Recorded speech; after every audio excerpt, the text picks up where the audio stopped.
So today we're going to discuss A Conflict of Visions by Thomas Sowell. This is one of the great books that we read at Mount Liberty College. I wanted to talk a little bit about Thomas Sowell because I think he's the coolest guy ever. He's this black economist, right? Used to be Marxist. Used to be Marxist, yes. And socialism is a great idea.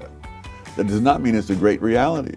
And then he was involved in government and realized how much they fudged the facts.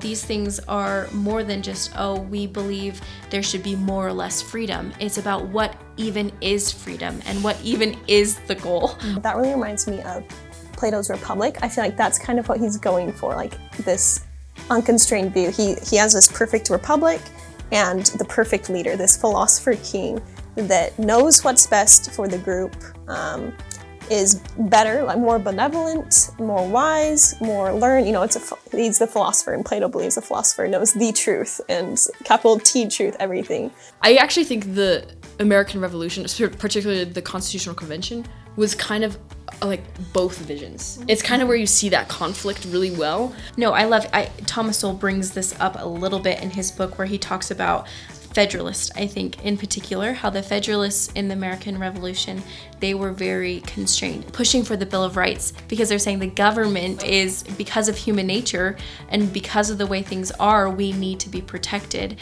Yeah, because you might think that fixing people with laws, or maybe it's not trusting people with anything but laws. But maybe that's when it comes to the idea of you can't be 100% one way or the other. Because I think of libertarians.